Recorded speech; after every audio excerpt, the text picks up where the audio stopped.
Pria berhati besi itu merasakan lututnya melemah saat melintasi gerbang taman terlarang. Semua orang telah bersumpah kepadanya bahwa perempuan itu adalah iblis yang sedang merampas hartanya. Namun apa yang ditangkap matanya menentang segala logika. Sebuah kursi roda terbalik di atas rumput dan sebuah rahasia yang terbongkar, rahasia yang akan mengubah surat warisannya selamanya. Raka Praditya mengerem SUV lapis bajanya begitu keras di depan gerbang besar Villa Bukit Kemuning, hingga ban meninggalkan bekas hitam di batu marmer impor.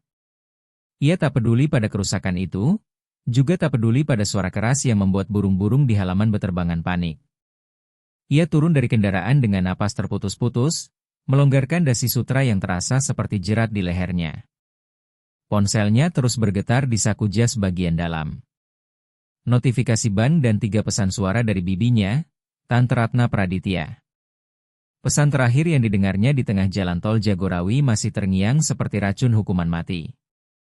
Aku tak bisa menutupinya lagi, Raka. Perempuan itu, Maya Lestari, sudah keterlaluan. Aku memergokinya memaksa anak-anak. Dia menyakiti mereka dan bros berlianku hilang. Kau harus datang sebelum aku memanggil polisi. Darahnya mendidih. Raka tidak berjalan.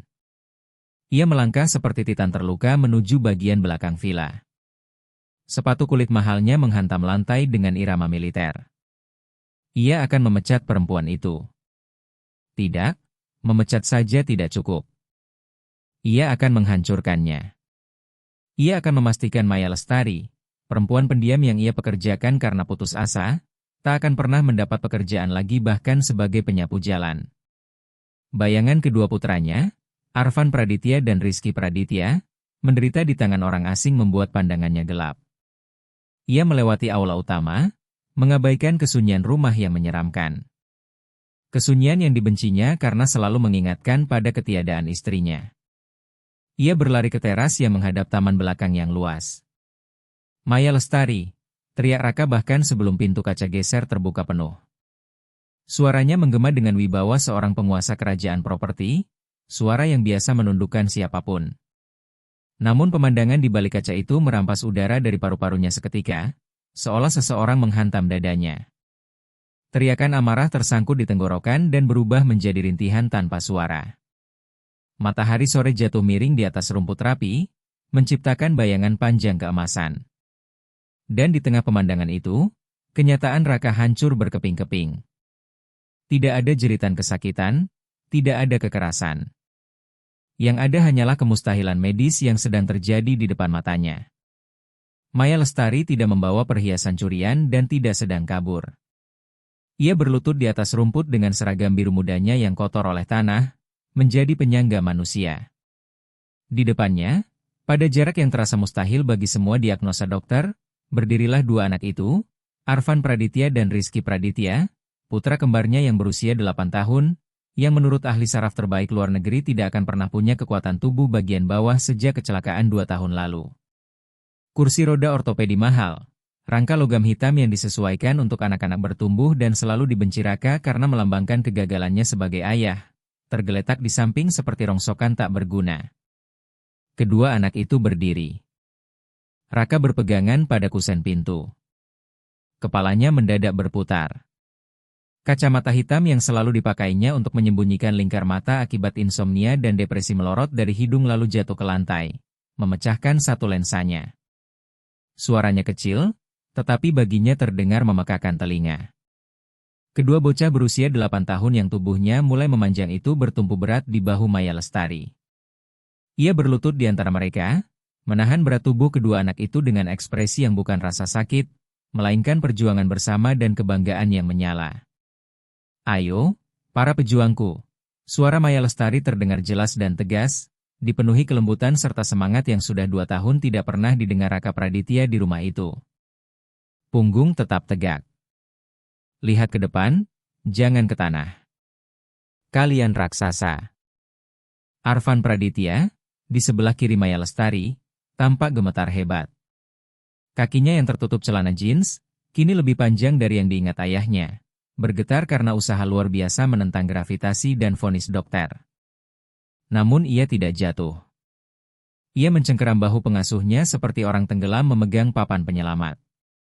Rizky Praditya, di sisi kanan, wajahnya dipenuhi keringat karena menahan tenaga, melepaskan tawa gugup namun penuh kemenangan. Tawa itu menembus jantung Raka seperti anak panah. "Bibi, lihat, aku lebih tinggi dari kamu," seru Rizky. Suaranya mulai kehilangan nada kanak-kanak dan berubah menjadi suara bocah yang tumbuh besar. Waktu seolah berhenti di taman itu. Raka melangkah goyah di atas rumput, menginjak pecahan kacamatanya sendiri tanpa sadar. Otaknya yang terbiasa menghitung struktur bangunan, beban, dan daya tahan, tak mampu memproses persamaan di depan matanya. Hasil pemeriksaan Dr. Wahyu Santoso 6 bulan lalu sangat jelas. Pertumbuhan anak-anak memperburuk kondisi. Kelumpuhan ini permanen. Biasakan diri dengan kursi roda, Pak Raka, dan siapkan mereka untuk hidup duduk selamanya. Kata permanen itu telah menjadi hukuman baginya. Namun kini di hadapannya berdiri 3 sosok seperti patung perlawanan di tengah taman rumahnya. Maya Lestari melingkarkan kedua tangan di pinggang anak-anak itu untuk menstabilkan tubuh mereka sambil tetap berlutut. Ia tak bisa lagi menggendong mereka seperti bayi. Mereka terlalu besar dan terlalu berat. Ia adalah jangkar mereka, tempat bertumpu mereka. Ketiganya bernapas terengah-engah, bersatu dalam usaha yang jauh melampaui hubungan kerja biasa. "Kita berhasil," bisiknya. Tanpa sadar pemilik rumah sedang menatapnya. Tak ada yang percaya, tapi kita berhasil. Raka mencoba bicara, namun suaranya hanya serak tipis. "Bagaimana?" Suara itu membuat Maya Lestari menoleh cepat. Bahunya menegang menahan beban si kembar. Saat melihat Raka berdiri di sana, pucat seperti bayangan, tangan terkepal dan dada naik turun, wajahnya dipenuhi ketakutan. Darah seolah lenyap dari pipinya. Ia tahu pemandangan itu tampak seperti apa. Ia tahu Tante Ratna Praditya berkali-kali memberi perintah keras agar anak-anak tak boleh keluar dari kursi roda. Mereka sudah besar dan berat. Jika jatuh, tulang mereka patah dan itu salahmu. "Pak Raka," mulai Maya Lestari dengan suara pecah karena takut kehilangan pekerjaan yang menanggung biaya ibunya yang sakit. "Saya bisa menjelaskan. Tolong jangan marah kepada mereka. Ini ide saya. Saya yang bertanggung jawab." Raka maju selangkah. Setiap langkah terasa seberat 1 ton. Kemarahan yang membawanya ke sana berubah menjadi kekacauan menyakitkan, bercampur harapan yang bahkan ia takut percayai. Bagaimana jika ini tipu daya? Bagaimana jika Tante Ratna Praditya benar dan perempuan ini memaksa mereka dengan cara kejam? Keraguan yang ditanam bibinya berbulan-bulan adalah racun yang sulit diusir. Namun lalu Arfan Praditya mengangkat wajah, melihat ayahnya, dan bukannya bersembunyi atau menatap kosong seperti biasanya selama bertahun-tahun, bocah 8 tahun itu menegakkan dada dengan kebanggaan yang menyakitkan. "Ayah," kata Arfan dengan suara jelas dan mantap. "Lihat kami. Kami bukan kaca lagi." Kalimat itu menghantam Raka lebih keras dari penghinaan apapun.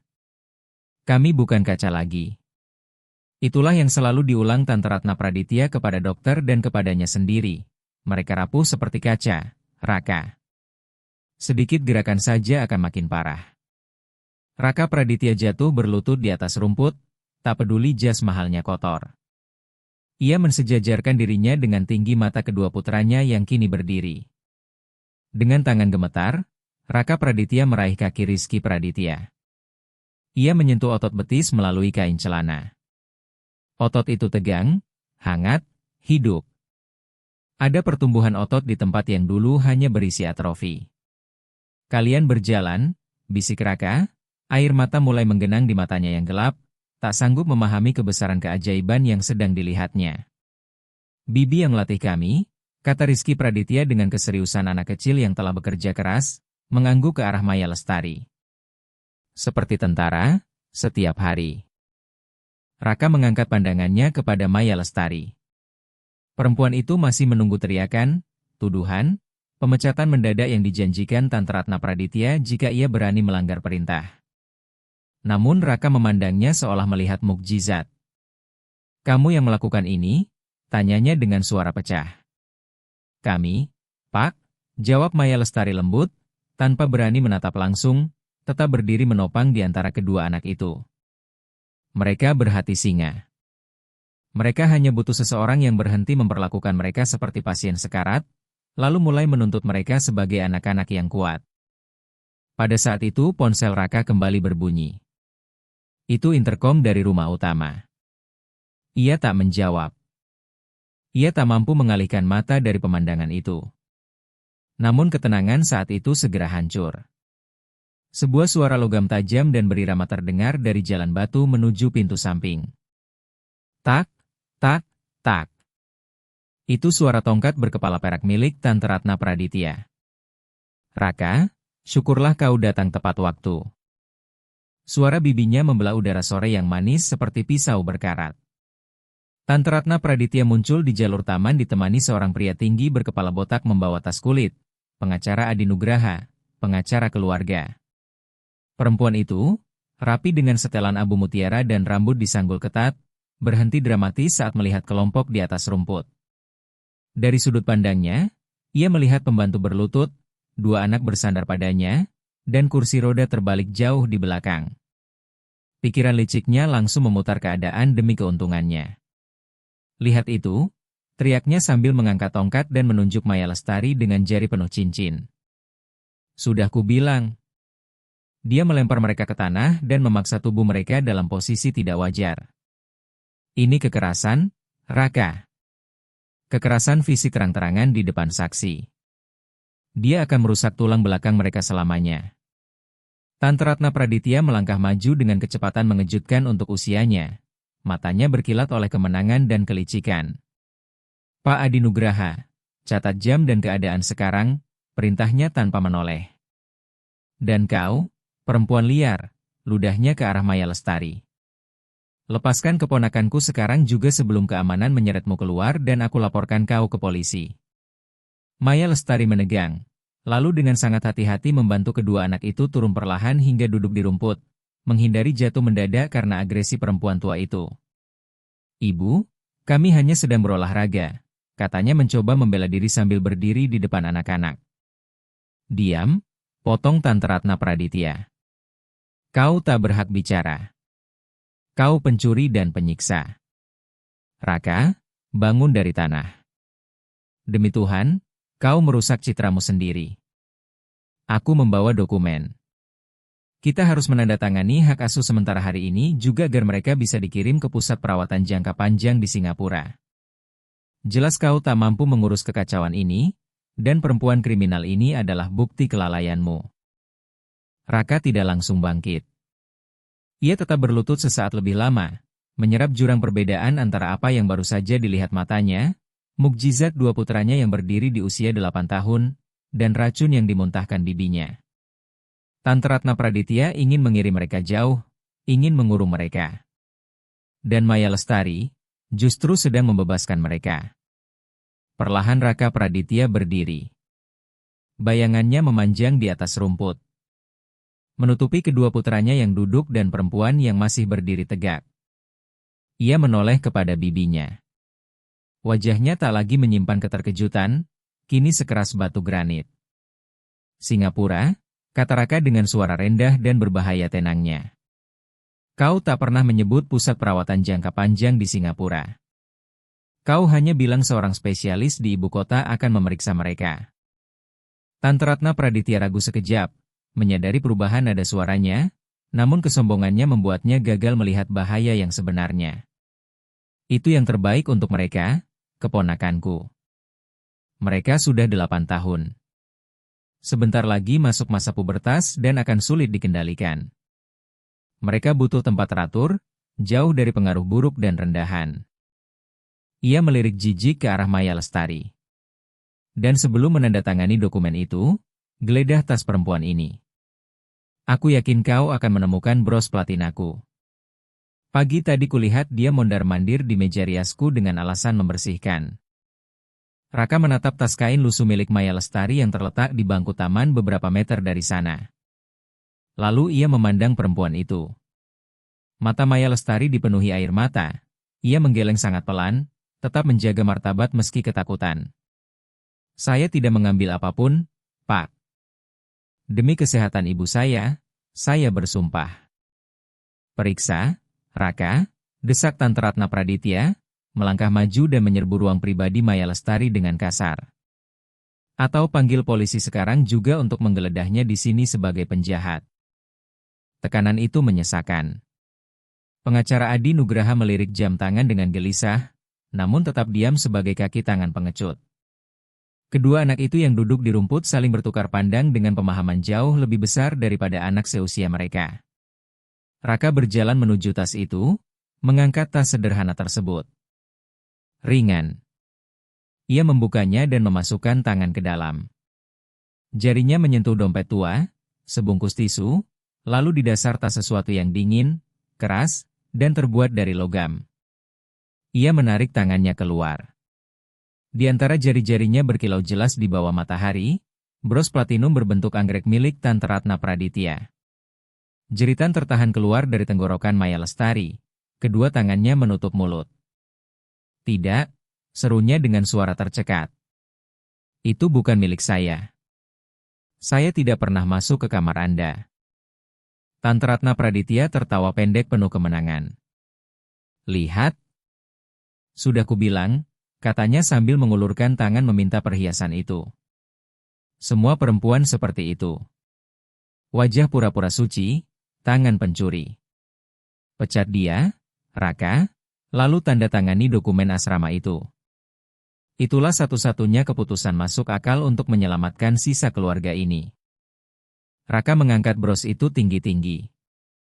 Bukti itu tampak mutlak. Bros itu ada di dalam tas. Logika berkata Maya Lestari bersalah. Namun lalu Raka memandang kaki panjang kedua putranya yang berusia 8 tahun. Ia teringat usaha di wajah mereka, otot-otot yang seharusnya telah mati. Ia teringat kata-kata mereka, kami bukan kaca lagi. Dan kemudian ia mengingat sesuatu yang lain, sesuatu yang teknis, sesuatu yang hanya diketahui pemilik rumah sekaligus perancang sistem keamanannya. Untuk memahami mengapa Raka Praditya tidak menyerahkan bros itu kepada bibinya saat itu, kita harus mundur ke belakang. Kita harus memahami bahwa kebutaan pria ini tidak dimulai hari ini, melainkan pada malam hujan 2 tahun lalu ketika hidupnya bertabrakan dengan sebuah truk, merenggut istrinya Nadia Praditya dan membuat kedua putranya yang saat itu berusia 6 tahun terikat pada kursi roda. Kecelakaan itu bukan hanya mematahkan tulang belakang anak-anaknya, tetapi juga menghancurkan jiwa Raka. Ia menenggelamkan diri dalam pekerjaan agar tak perlu pulang dan menghadapi kenyataan dua anak yang dulu berlari kini tak bisa bergerak. Ia menyerahkan segalanya kepada Tante Ratna Praditya.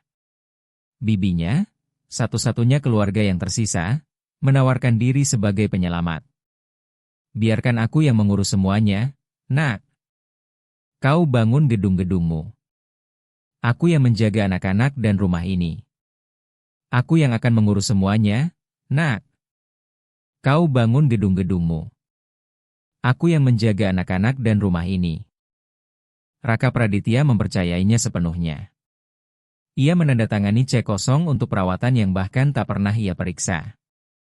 Ia membiarkan Tante Ratna Praditya mengganti para pegawai lama yang setia dengan orang-orang baru yang datang silih berganti dan tak pernah bertanya apapun.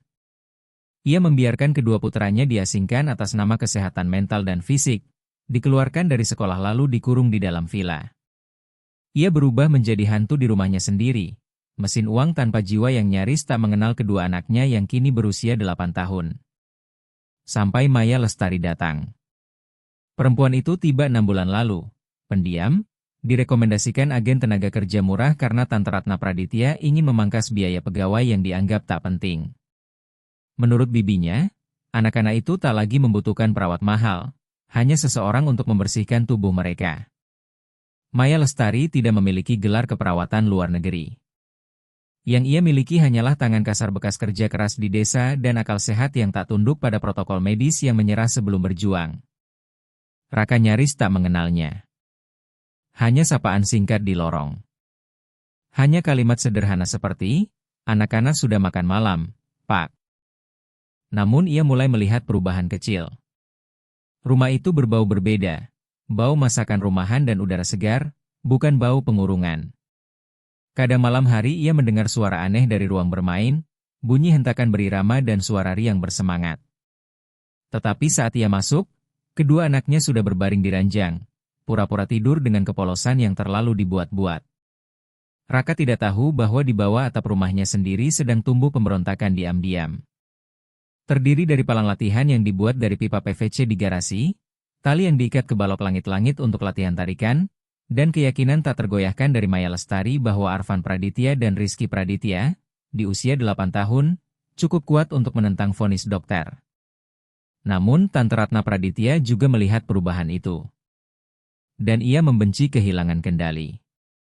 Keponakan yang lumpuh dan bergantung padanya menjamin posisinya sebagai penguasa Villa Bukit Kemuning dan pengelola kekayaan keluarga. Anak-anak sehat dan mandiri akan membuatnya tak lagi dibutuhkan. Kembali ke taman, ke saat yang menyesakan itu, Raka menggenggam bros platinum di telapak tangan sampai sisi tajamnya menusuk kulit. Rasa sakit fisik itu menolongnya menjernihkan pikiran, mengusir kabut manipulasi bertahun-tahun. Pak Adi Nugraha, kata Raka tanpa menoleh kepada pengacara, suaranya dingin seperti baja. Bawa dokumen pemindahan hak asuh ke Singapura. Baik, Pak Raka, jawab pria itu sambil menyeka keringat di dahinya. Menyadari suasana telah berubah. Semuanya siap untuk tanda tangan Anda. Tante Ratna Praditya sebelumnya mendesak bahwa keadaan rumah sangat tidak stabil dan harus segera diputuskan hari ini. Bagus, kata Raka. Ia berjalan perlahan ke arah Maya Lestari. Perempuan itu berdiri diam dengan martabat yang utuh meski ketakutan, di dekat kedua anak yang mengamati semuanya dengan perhatian terlalu dewasa untuk usia mereka. Raka berhenti tepat di depannya. Di belakangnya, Tante Ratna Praditya tersenyum, yakin kemenangan mutlak sudah di tangannya. Angkat kepalamu, Maya Lestari, perintah Raka. Ia menurut dan menatap mata pria itu meski air mata mengalir di pipinya. Pak, saya bersumpah Sayati, kau tak perlu bersumpah apapun, potong Raka. Suaranya tak lagi beracun seperti sebelumnya. Itu suara asing, suara analitis, suara seorang insinyur yang baru saja menemukan cacat struktur dalam bangunan megah. Raka berbalik perlahan ke arah bibinya. Bibi Ratna, kau bilang tadi pagi melihat dia di meja riasmu? Tepat sekali, jawab Tante Ratna Praditya dengan dagu terangkat, meski kelopak mata kirinya berkedut gugup. Dia pura-pura membersihkan sambil mengobrak-abrik perhiasanku. Menarik, kata Raka, melangkah satu langkah mendekat. Karena pukul 10 pagi, sistem keamanan pintar rumah ini, yang kuperbarui minggu lalu. Dilengkapi pengenal wajah dan sensor gerak di semua area pribadi, tanpa memberitahu siapapun, mencatat bahwa Maya Lestari berada di dapur sedang menyiapkan makan siang. Dan sistem yang sama juga mencatat bahwa pintu kamarmu, Bibi, tidak pernah dibuka antara pukul 9 sampai tengah hari. Senyum Tante Ratna Praditya membeku. Alat-alatmu pasti rusak, Raka. Kau selalu lebih percaya pada teknologi daripada keluargamu sendiri. Konyol. Mesin-mesinku tidak punya motif tersembunyi, Bibi. Tapi ada hal lain yang lebih menarik. Raka Praditya membuka telapak tangannya, memperlihatkan bros itu. Bros ini punya pengunci ganda yang sangat khusus, dibuat bertahun-tahun lalu untuk Nadia Praditya. Harus menekan 2 titik tepat bersamaan lalu memutarnya agar terbuka. Mustahil benda ini jatuh sendiri atau terselip tanpa sengaja ke dalam tas terbuka. Seseorang harus sengaja melepaskannya. Dia licik, tangannya terampil. Lihat saja bagaimana dia memanipulasi anak-anak itu, sergah Tante Ratna Praditya. Untuk mengambilnya, lanjut Raka, mengabaikan ucapannya sambil maju memasuki ruang pribadi bibinya. Dia harus masuk ke lemari pribadi di dalam kamarmu. Tapi Bibi, satu-satunya kunci fisik lemari itu sedang tergantung di rantai emas yang sekarang ada di lehermu. Kau tak pernah melepasnya, bahkan saat tidur. Secara refleks Tante Ratna Praditya menutup rantai emas di balik blusutranya. Dia bisa saja membuat salinan atau merusak kuncinya. Tak ada salinan. Dan kuncinya tidak dirusak. Aku memeriksanya pagi tadi sebelum berangkat. Suara Raka merendah menjadi bisikan berbahaya. Jadi hanya ada dua kemungkinan. Maya Lestari adalah pesulap yang bisa menembus dinding dan membuka brankas dengan pikiran. Atau seseorang yang memiliki kunci dan akses bebas memasukkan bros ini ke tasnya untuk menjebaknya. Keheningan sesudah itu terasa padat dan berat. Pengacara Adi Nugraha mundur 2 langkah, menjauh secara naluriah dari Tante Ratna Praditya. Kau menuduhku? Desis perempuan itu dengan kemarahan teatrikal yang tak lagi menipu siapapun. Aku? Perempuan yang mengorbankan hidup demi merawatmu dan anak-anak ini? Aku melindungimu dari penjahat, tapi kau malah memihak dia? Ada hal lain yang lebih menarik, kata Raka. Kau tahu sistem keamanan yang kupasang itu? Saat itulah Rizky Praditya, si kembar berusia 8 tahun yang sejak tadi mendengarkan sambil mengepalkan tangan, berdiri sendiri dari atas rumput tanpa bantuan siapapun. Ia sempat goyah sedikit, namun segera menegakkan postur tubuhnya lalu menatap bibinya dengan kemarahan orang dewasa di wajah anak kecil. Ini bukan tipu daya, teriak Rizky dengan suara lantang. Dan kamu pembohong. Tante Ratna Praditya terengah, menyebut nama lengkap bocah itu dengan nada marah. Berani sekali kau bicara begitu padaku. Raka, kendalikan anakmu. Namun kemudian Arfan Praditya juga bangkit berdiri di samping saudaranya. Kedua bocah 8 tahun itu berdiri menantang perempuan yang selama ini menindas mereka. Dia bohong, ayah, kata Arfan dengan kejelasan yang menghancurkan. Dia sering mencubit lengan kami di tempat yang tak terlihat kalau kami menolak melakukan sesuatu. Dia bilang kami tak berguna, tak akan pernah jadi apa-apa. Dunia terasa berhenti bagi Raka. Ia menoleh tajam ke arah anak-anaknya. Apa yang kalian katakan?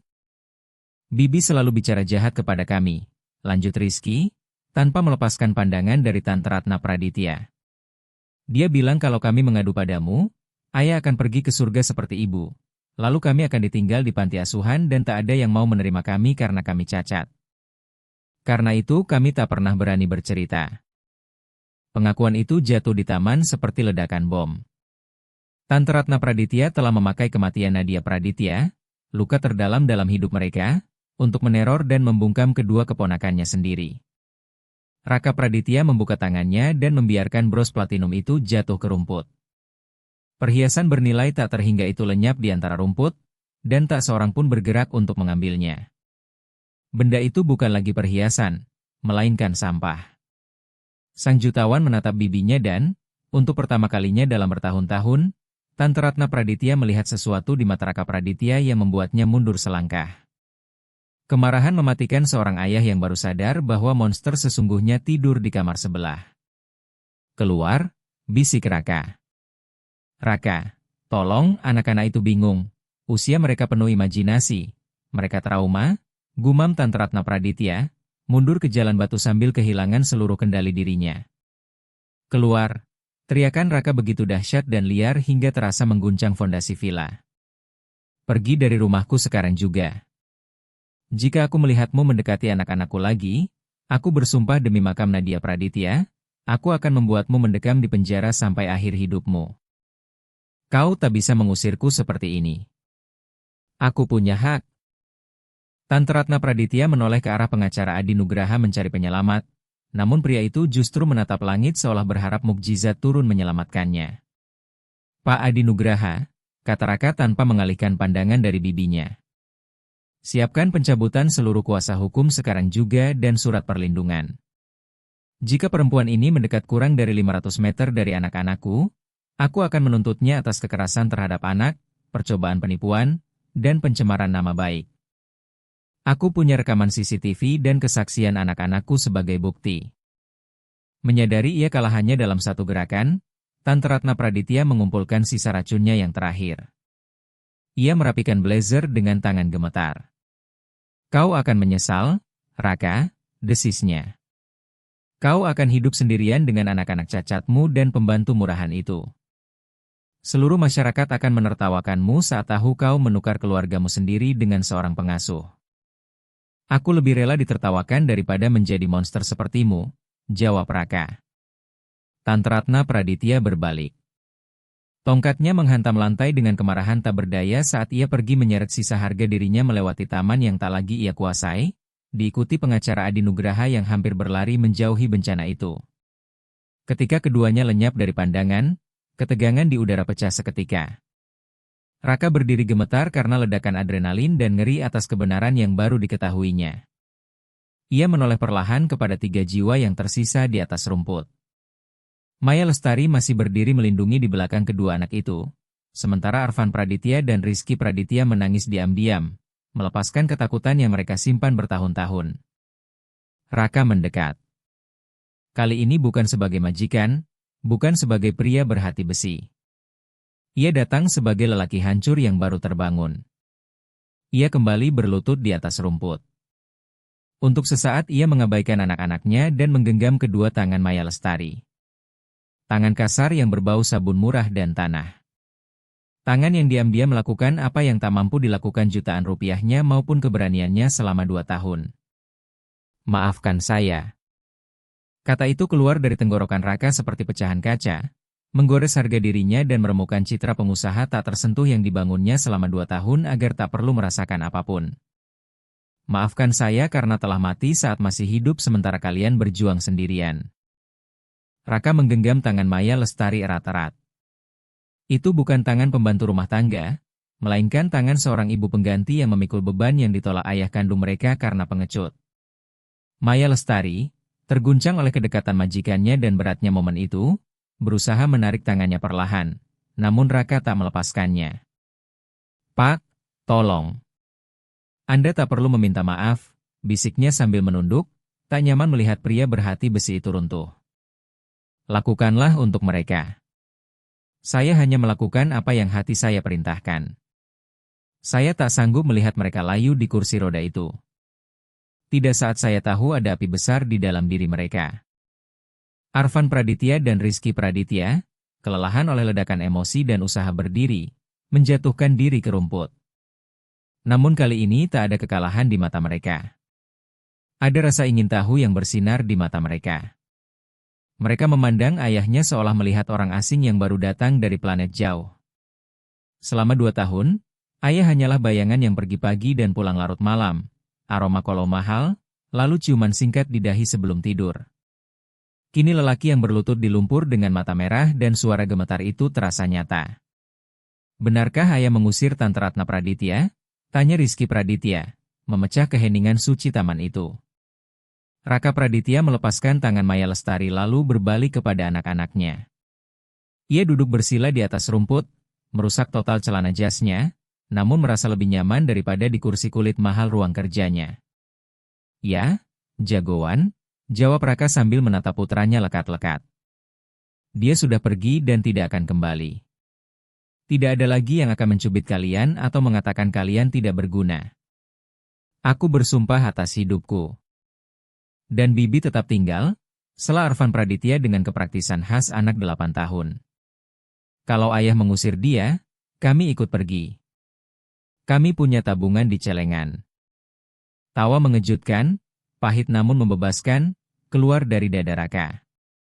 Bibi tetap tinggal, katanya sambil melirik Maya Lestari.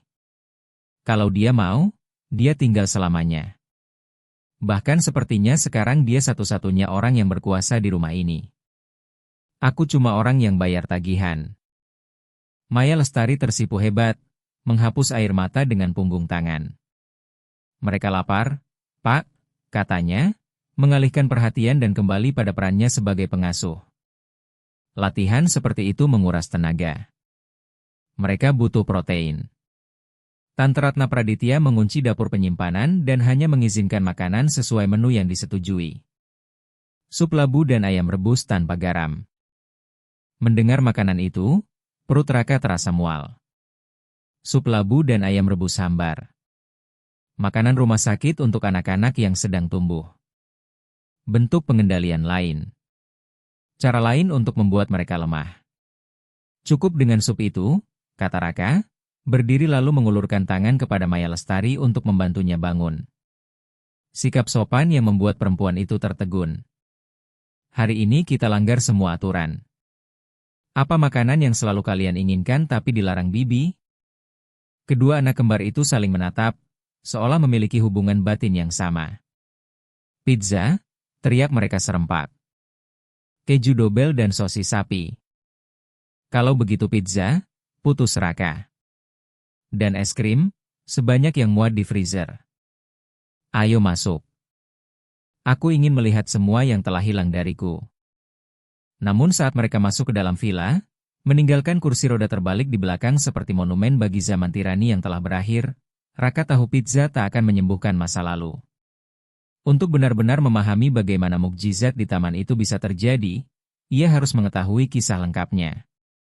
Kebenarannya, mukjizat itu tidak datang dalam semalam. Itu bukan sihir. Itu perang gerilya yang dilakukan diam-diam di ruang bawah dan rumah kaca tua yang terbengkalai, jauh dari mata curiga Tante Ratna Praditya dan kamera keamanan yang dulu dikuasai bibinya sebelum sistem diperbarui. Semuanya dimulai 3 minggu setelah Maya Lestari datang. Saat itu sore hujan di bulan November.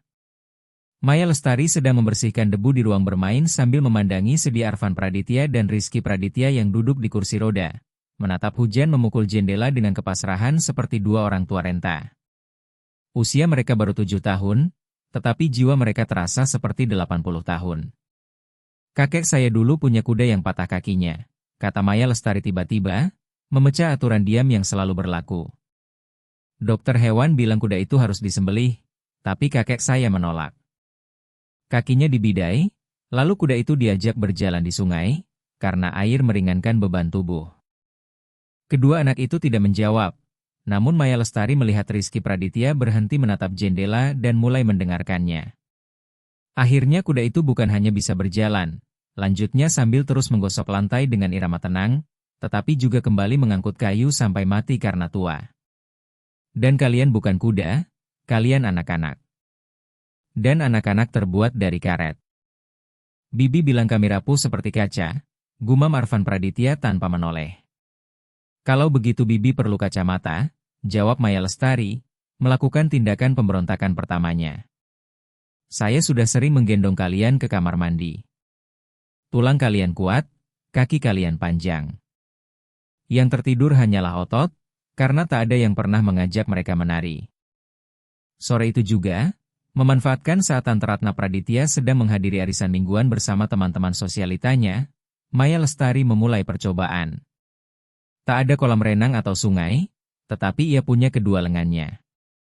Ia membawa kedua anak itu ke rumah kaca tua di belakang villa, tempat penuh pot pecah dan peralatan berkarat yang tak pernah didatangi siapapun.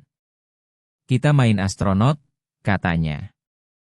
Di luar angkasa tidak ada gravitasi, jadi saya akan menjadi gravitasi nol untuk kalian. Ia mengangkat Rizky Praditya terlebih dahulu. Tubuh bocah itu berat, kedua kakinya menggantung lemas. Jangan rasakan tubuhmu dulu, bisiknya sambil memegang pinggang anak itu. Rasakan lantai dengan telapak kaki saja. Pejamkan mata. Bayangkan lantai sedang mendorongmu ke atas. Pada awalnya tak terjadi apa-apa. Kaki Rizky Praditya tertekuk seperti mie rebus terlalu lembek, namun Maya Lestari tak menyerah. Mereka kembali keesokan harinya, lalu hari berikutnya, lalu hari berikutnya lagi. Maya Lestari mencari informasi di internet lewat ponsel tuanya tentang cedera sumsum tulang belakang parsial dan neuroplastisitas. Ia membaca pada malam hari, menyalin diagram ke buku tulis sekolah. Ia belajar bahwa sumsum tulang belakang adalah misteri, bahwa kadang ada sambungan saraf yang tertidur dan bisa bangun kembali jika dipanggil cukup kuat. Ia membuat palang sejajar dari pipa PVC yang ditemukan di gudang perawatan dan lakban industri. Semua itu ia sembunyikan di balik terpal tua di rumah kaca. Tempat itu menjadi markas rahasia mereka. Bayangan datang. Itulah kode yang mereka gunakan setiap kali mendengar bunyi tongkat Tante Ratna Praditya.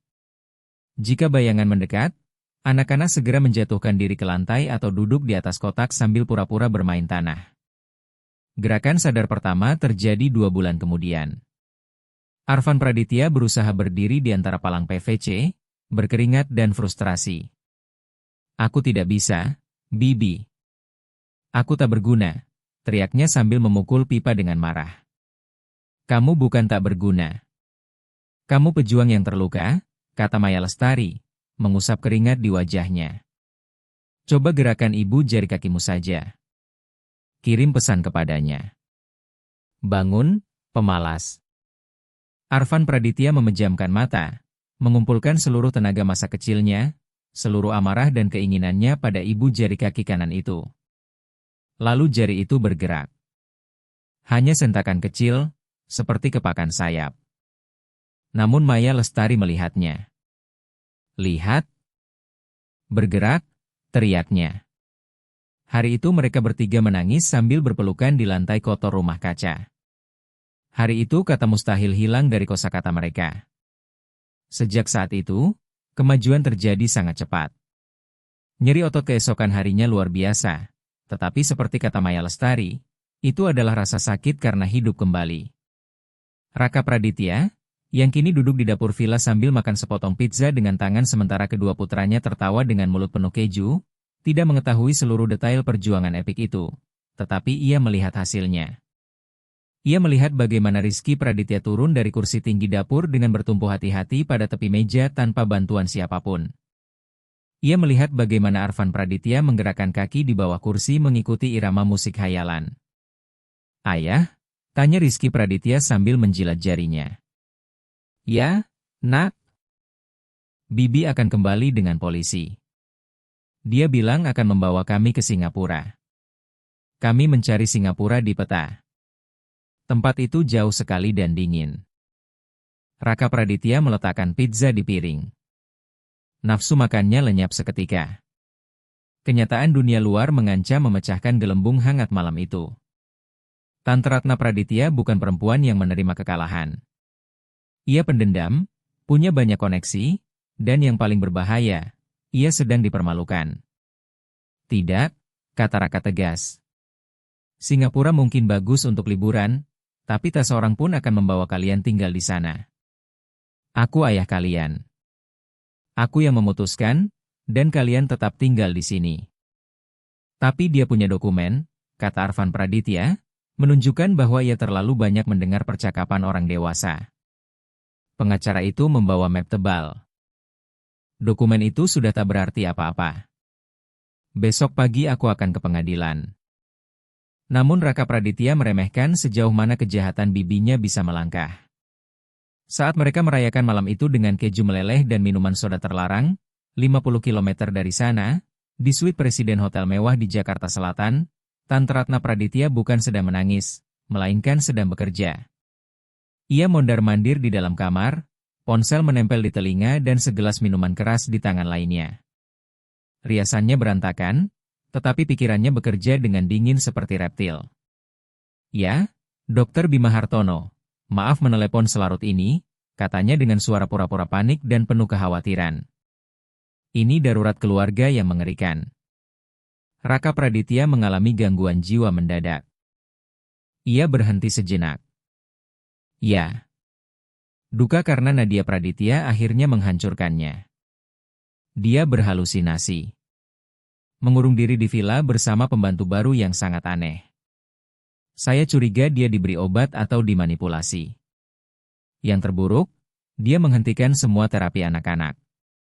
Dia bilang mereka bisa berjalan. Bayangkan, dokter. Kelumpuhan permanen. Raka melihat mukjizat yang tidak ada. Ini delusi bersama. Saya khawatir keselamatan anak kembar itu. Tante Ratna Praditya meneguk panjang minumannya, menatap bayangannya sendiri di cermin. Saya butuh surat perintah evaluasi psikiatri paksa untuk besok pagi. Jika Raka tidak waras, hak asuh anak-anak dan kendali perusahaan kembali kepada saya sebagai keluarga terdekat. Benar? Tepat sekali. Demi anak-anak, dokter. Kita harus menyelamatkan mereka dari kegilaan ayahnya. Ia menutup telepon dengan senyum beku. Ia tak perlu menang secara moral, cukup menang secara hukum. Kembali di Villa Bukit Kemuning, malam telah turun. Maya Lestari sudah menidurkan anak-anak. Untuk pertama kalinya selama bertahun-tahun, tak diperlukan sabuk penahan di ranjang atau obat pelemas otot dosis tinggi. Mereka terlalu lelah oleh luapan emosi dan latihan sungguhan hingga tertidur begitu kepala menyentuh bantal. Raka Praditya berjalan di lorong lantai 2, berhenti di depan pintu kamar anak-anak yang sedikit terbuka. Ia mendengar napas lembut, mendorong pintu, lalu masuk. Cahaya bulan masuk lewat jendela.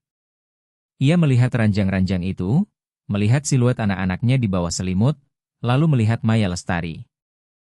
Perempuan itu tidak tidur. Ia duduk di kursi kayu di antara dua ranjang, menjaga tidur para pejuangnya. Satu tangan berada di atas selimut Arfan Praditya, satu lagi di atas selimut Rizky Praditya. Kepalanya terangguk-angguk karena kantuk, tubuhnya sangat lelah, tetapi ia menolak pergi ke kamarnya sendiri. Raka merasakan tusukan rasa bersalah begitu tajam hingga ia harus berpegangan pada kusen pintu. Perempuan asing yang ia bayar dengan gaji kecil itu sedang melakukan pekerjaan yang dulu ia dan Nadia Praditya impikan sebagai orang tua. Maya Lestari, bisiknya. Ia tersentak bangun, segera berdiri dan merapikan seragamnya. Pak, maaf. Saya hanya ingin memastikan mereka tidak mimpi buruk. Kadang Rizky Praditya bangun sambil berteriak karena kenangan buruk. Jangan minta maaf, kata Raka sambil masuk ke kamar. Seharusnya kamu yang beristirahat. Hari ini sangat panjang. Saya tidak bisa tidur, Pak. Saya takut. Tante Ratna Praditya sangat berkuasa. Saya sering mendengarnya bicara di telepon dengan hakim dan orang-orang penting. Dia tidak akan menerima kalau seorang pengasuh mengalahkannya. Dia akan kembali, dan saya takut dia akan memisahkan saya dari anak-anak. Saya bukan siapa-siapa. Saya tak punya kekuatan. Kalau dia bilang saya menyakiti mereka, polisi akan percaya padanya. Raka Praditya mendekat hingga tinggal 1 meter darinya. Dalam remang-remang malam, mata mereka bertemu. Dengarkan baik-baik, Maya Lestari, katanya dengan intensitas yang membuat udara seolah bergetar. Kamu bukan siapa-siapa.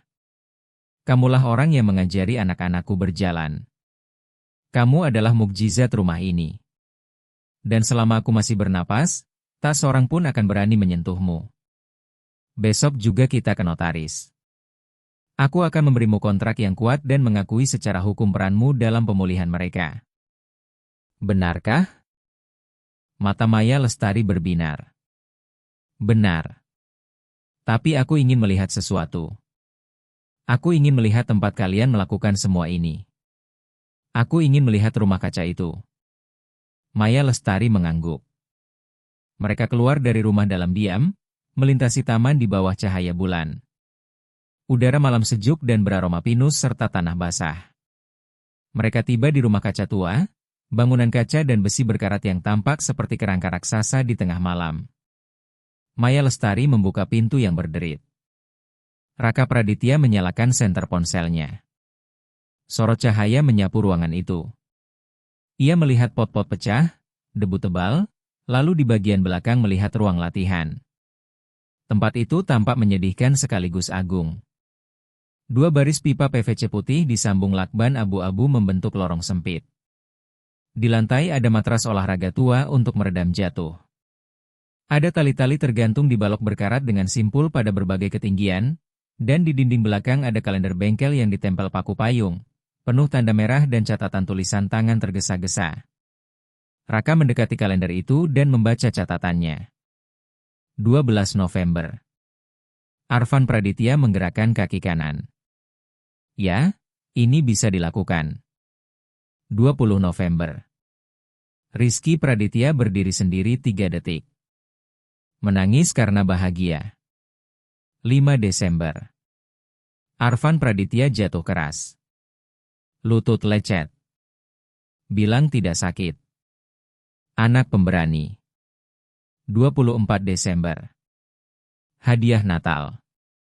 Keduanya berdiri sambil berpegangan pada palang. Bertahan 1 menit. Hadiah terbaik di dunia. Raka mengusap palang plastik itu dengan jarinya.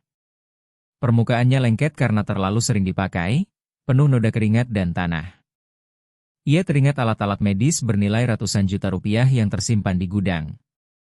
Mesin impor mahal yang tak pernah berguna karena tak memiliki bahan utama. Kamu tidak punya apa-apa, kata Raka dengan suara bergetar. Aku punya jutaan rupiah di bank, sementara kamu tak punya apapun selain pipa plastik dan barang rongsokan. Namun dalam 6 bulan kamu melakukan lebih banyak daripada semua dokter di Singapura selama 2 tahun. Saya punya keyakinan, Pak. Dan saya punya izin mereka. Izinku? Izin dari mata mereka. Anak-anak itu punya mata seperti Anda. Saat mereka ingin menyerah, saya bilang ayah kalian lelaki kuat. Dia membangun gedung-gedung besar. Darahnya mengalir dalam tubuh kalian. Kalian tidak boleh menyerah. Air mata kembali mengkhianati Raka Praditya. Ia berbalik menatap Maya Lestari.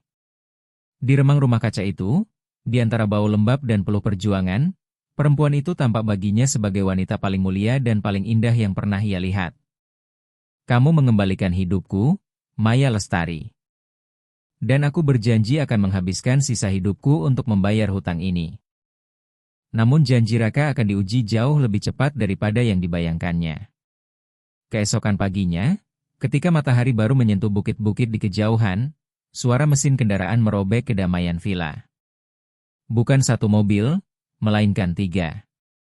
Raka, yang tertidur di sofa ruang tamu sambil menjaga pintu masuk, terbangun mendadak. Ia mendekati jendela.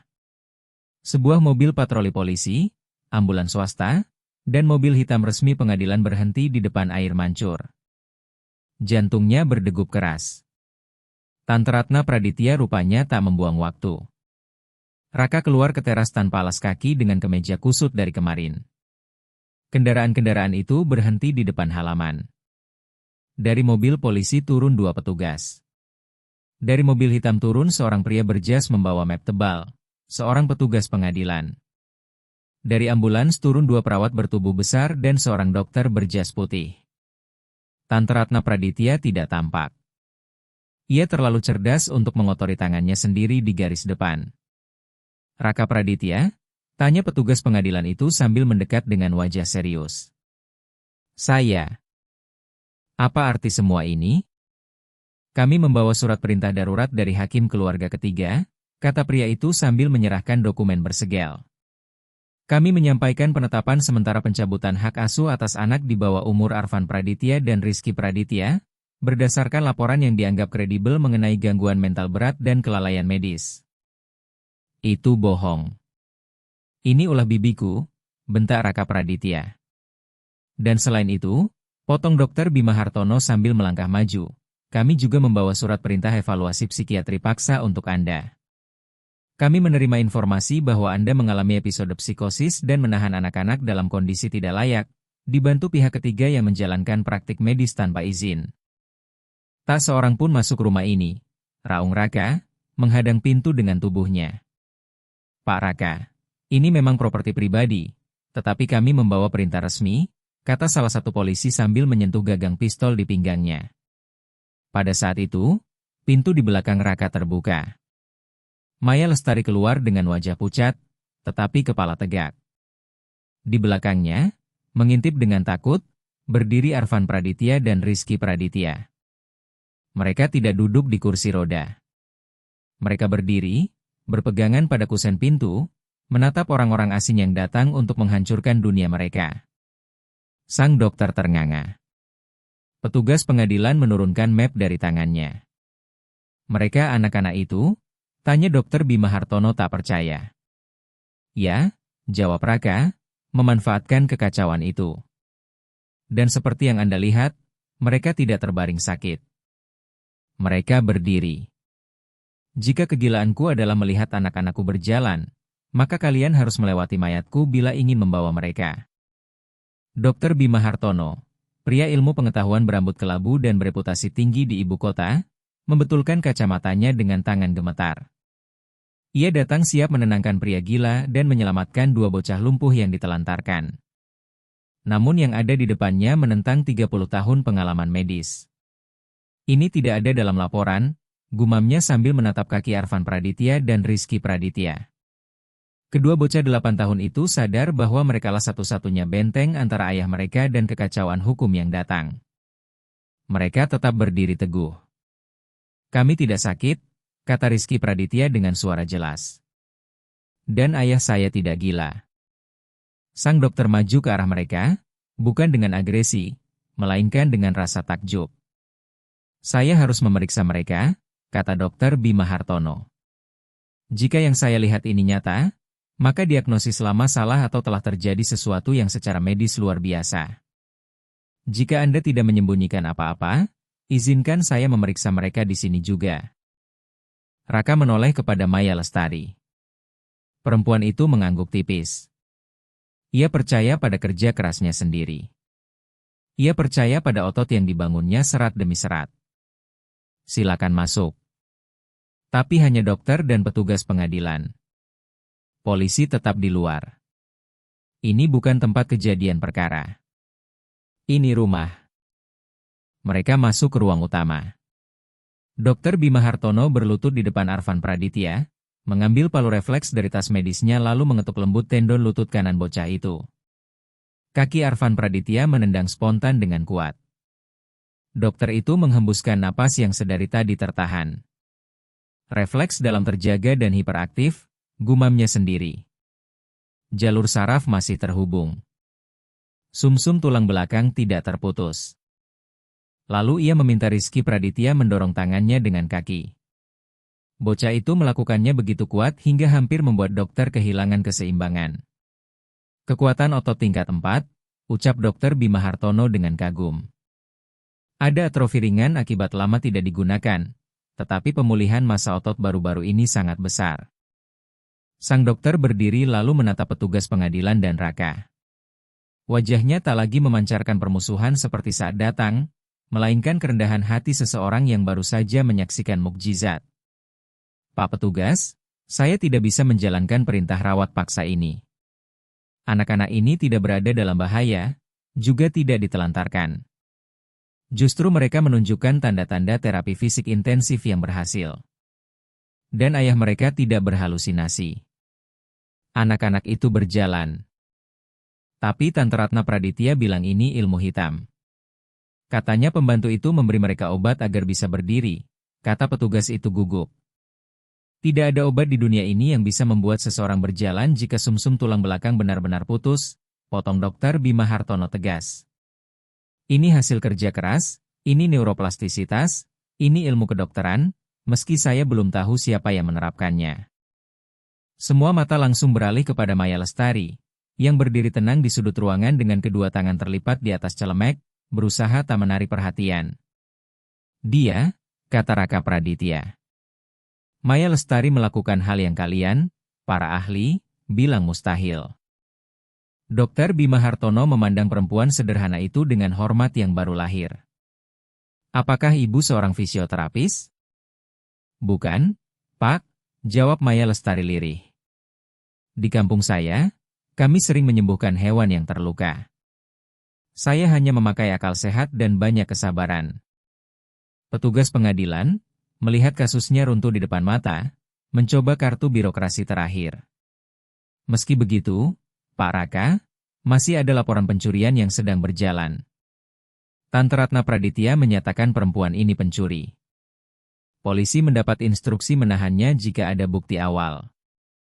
Bukti awal? Raka tersenyum. Senyum dingin dan berbahaya. Syukurlah Anda menyebutnya, karena saya punya sesuatu untuk diperlihatkan kepada semua orang. Mari ikut saya. Raka memimpin mereka menyusuri lorong menuju ruang kerja yang dulu milik ayahnya dan kini menjadi pusat kendalinya. Dinding ruangan dilapisi kayu gelap, namun di atas meja menyala stasiun pemantauan modern dengan 3 layar besar. Sepekan lalu, jelas Raka sambil mengetik kata sandi, saya memberhentikan perusahaan keamanan yang direkrut bibiku. Saya curiga ada yang membocorkan jadwal perjalanan saya. Saya pasang sistem tertutup. Hanya saya yang punya akses. Bahkan Bibi tidak tahu. Di layar tengah muncul daftar file video. Raka memilih rekaman bertanggal hari ini pukul 1:04 dini hari. Video definisi tinggi dengan audio jernih itu memperlihatkan kamar Tante Ratna Praditya. Ruangan kosong. Lalu pintu terbuka. Tante Ratna Praditya masuk tanpa pincang seperti biasanya di depan umum. Gerakannya lincah. Ia mendekati meja rias, melihat ke pintu memastikan tak ada siapapun, lalu melepaskan bros anggrek platinum dari kerah bajunya. Ia membuka kotak perhiasan, mengambil kunci yang tergantung di lehernya, membuka lemari pribadi, tetapi tidak mengambil apapun. Ia hanya berdiri sejenak berpikir. Kemudian, dengan senyum licik yang membuat darah semua orang membeku, ia keluar dari kamar sambil menggenggam bros itu erat di tangan. Raka mengganti kamera. Kini layar menampilkan lorong servis pukul 10:17. Terlihat Tante Ratna Praditya berjalan diam-diam. Ia sampai di rak tempat tas para pegawai digantung. Ia mencari tas kain lusuh milik Maya Lestari, melihat ke kanan-kiri, memasukkan bros itu ke dalam tas, menutupnya kembali, lalu pergi dengan langkah kemenangan. Keheningan di ruang kerja itu mutlak. Petugas pengadilan ternganga. Dokter Bima Hartono menggeleng jijik. Ini rekayasa, bisik petugas itu tanpa keyakinan. Ini rekaman forensik dengan watermark digital dan kode waktu yang tak bisa diubah, jawab Raka tenang. Yang Anda lihat adalah tindak pidana. Bibiku menanam bukti palsu untuk menjebak perempuan yang menyelamatkan anak-anak saya, hanya demi merebut kendali keluarga dan kekayaan saya. Raka berbalik menatap petugas itu. Anda punya dua pilihan. Pilihan A, jalankan perintah cacat itu. Bawa anak-anak saya dan Maya Lestari. 2 jam lagi video ini akan tayang di semua berita nasional bersama nama Anda dan tanda tangan Anda yang melegalkan penipuan ini. Pilihan B, Anda buat berita acara sekarang juga, menyatakan anak-anak sehat, tuduhan palsu, dan Anda menyaksikan bukti itikat buruk dari pelapor. Petugas itu tak berpikir 2 kali. Ia langsung mengeluarkan pena. Pilihan B, Pak Raka. Jelas pilihan B. 20 menit kemudian, iring-iringan kendaraan resmi meninggalkan Villa Bukit Kemuning. Sang petugas membawa salinan digital video itu dan surat pernyataan yang ditandatangani Dr. Bima Hartono, menyatakan kedua anak dalam keadaan sehat. Raka Praditya menutup gerbang utama dengan kendali jarak jauh, memandangi lampu merah mobil patroli menghilang di kegelapan jalan. Ia menyandarkan dahi pada permukaan kayu pintu yang dingin. Mereka memenangkan pertempuran itu. Namun perang yang sesungguhnya baru dimulai. Saat kembali ke ruang tamu, ia melihat Maya Lestari duduk di lantai bersama Arvan Praditya dan Rizky Praditya, sedang menyusun menara dari bantal sofa. Pemandangan itu begitu sederhana, begitu hangat, begitu normal, hingga dadanya terasa nyeri. Mereka sudah pergi, kata Raka. Maya Lestari mengangkat wajah. Mata gelapnya masih dipenuhi ketakutan, seperti hewan yang menunggu pukulan berikutnya. Apakah mereka akan kembali? Mereka tidak. Tapi Tante Ratna Praditya tidak akan berhenti. Raka melonggarkan dasinya lalu duduk lelah di sofa. Dia punya koneksi politik, punya uang, dan sekarang punya sesuatu yang lebih berbahaya. Keputusasaan. Dia tahu aku punya rekaman video itu. Dia tahu jika ini sampai ke pengadilan, dia bisa masuk penjara. Jadi dia akan berusaha menghancurkan kita sebelum kita sampai ke sana. Apa yang bisa kita lakukan?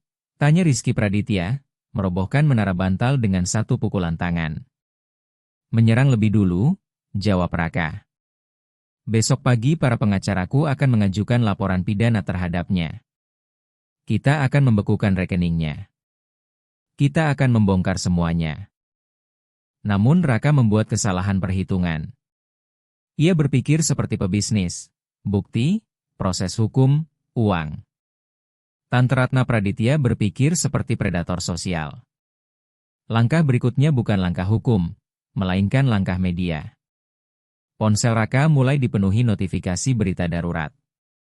1, 2, lalu 10 pemberitahuan dalam 1 menit. Ia mengeluarkan ponselnya.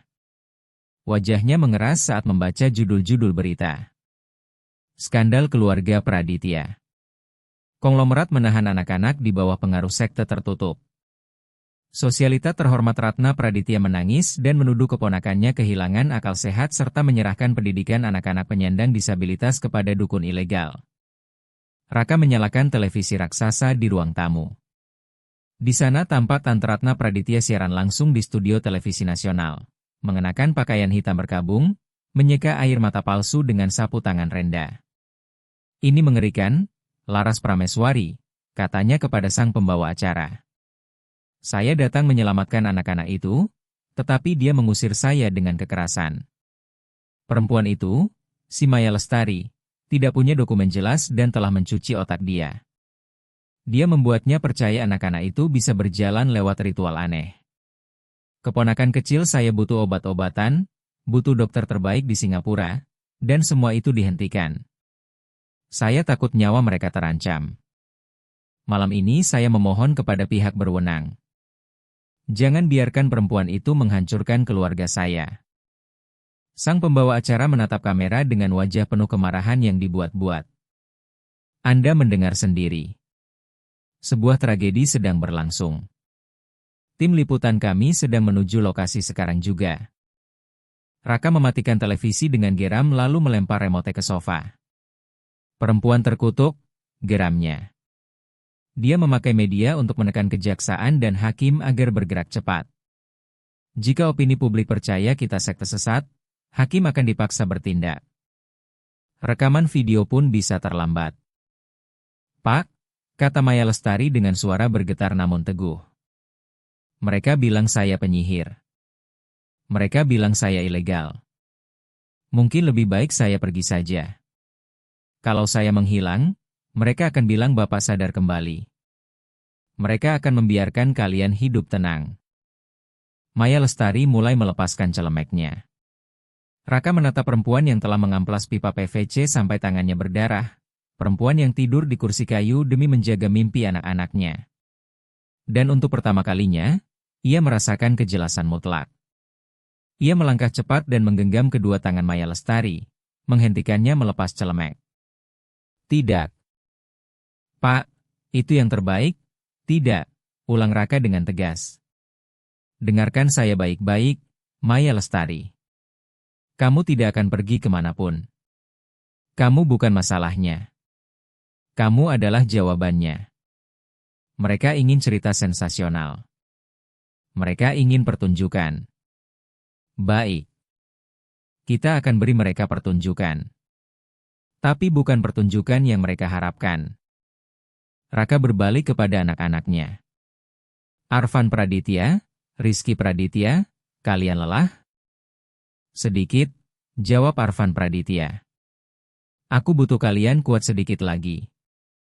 Aku butuh kalian melakukan latihan terbaik dalam hidup kalian." "Melawan bibi jahat?" tanya Rizky Praditya. "Melawan seluruh dunia," jawab Raka Praditya. Ia langsung mengangkat ponsel dan menelepon kepala hubungan masyarakatnya. "Danu Saputra, bangun. Ini Raka." "Ya, aku sudah lihat beritanya." "Diam dan dengarkan. Aku ingin konferensi pers sekarang juga." "Tidak, bukan di hotel. Di depan rumahku. Saat ini juga. Hubungi semua stasiun TV yang menyiarkan kebohongan bibiku. Bilang si konglomerat gila akan keluar bicara dan suruh mereka bawa kamera dengan zoom terbaik." Ia menutup telepon lalu menoleh kepada Maya Lestari. "Kamu tidak akan bersembunyi. Kita akan keluar lewat pintu utama, berempat, dan seluruh negeri akan melihat seperti apa mukjizat yang sebenarnya." Namun sebelum sempat bergerak, dentuman keras mengguncang rumah. Sesuatu yang berat menghantam jendela anti peluru depan, memecahkan lapisan kaca luar tanpa menembusnya. Dari luar terdengar teriakan liar. "Keluarkan anak-anak itu. Penyihir." Raka berlari ke sistem keamanan. Petugas itu tak berpikir dua kali. Ia langsung mengeluarkan pena. "Pilihan B, Pak Raka." "Jelas pilihan B." 20 menit kemudian, iring-iringan kendaraan resmi meninggalkan Villa Bukit Kemuning. Sang petugas membawa salinan digital video itu dan surat pernyataan yang ditandatangani Dr. Bima Hartono, menyatakan kedua anak dalam keadaan sehat. Raka Praditya menutup gerbang utama dengan kendali jarak jauh, memandangi lampu merah mobil patroli menghilang di kegelapan jalan. Ia menyandarkan dahi pada permukaan kayu pintu yang dingin. Mereka memenangkan pertempuran itu. Namun perang yang sesungguhnya baru dimulai. Saat kembali ke ruang tamu, ia melihat Maya Lestari duduk di lantai bersama Arvan Praditya dan Rizky Praditya, sedang menyusun menara dari bantal sofa. Pemandangan itu begitu sederhana, begitu hangat, begitu normal, hingga dadanya terasa nyeri. Mereka sudah pergi, kata Raka. Maya Lestari mengangkat wajah. Mata gelapnya masih dipenuhi ketakutan, seperti hewan yang menunggu pukulan berikutnya. Apakah mereka akan kembali? Mereka tidak. Tapi Tante Ratna Praditya tidak akan berhenti. Raka melonggarkan dasinya lalu duduk lelah di sofa. Dia punya koneksi politik, punya uang, dan sekarang punya sesuatu yang lebih berbahaya. Keputusasaan. Dia tahu aku punya rekaman video itu. Dia tahu jika ini sampai ke pengadilan, dia bisa masuk penjara. Jadi dia akan berusaha menghancurkan kita sebelum kita sampai ke sana. Apa yang bisa kita lakukan? Tanya Rizky Praditya, merobohkan menara bantal dengan satu pukulan tangan. Menyerang lebih dulu, jawab Raka. Besok pagi para pengacaraku akan mengajukan laporan pidana terhadapnya. Kita akan membekukan rekeningnya. Kita akan membongkar semuanya. Namun Raka membuat kesalahan perhitungan. Ia berpikir seperti pebisnis, bukti, proses hukum, uang. Tante Ratna Praditya berpikir seperti predator sosial. Langkah berikutnya bukan langkah hukum, melainkan langkah media. Ponsel Raka mulai dipenuhi notifikasi berita darurat. 1, 2, lalu 10 pemberitahuan dalam 1 menit. Ia mengeluarkan ponselnya. Wajahnya mengeras saat membaca judul-judul berita. Skandal keluarga Praditya. Konglomerat menahan anak-anak di bawah pengaruh sekte tertutup.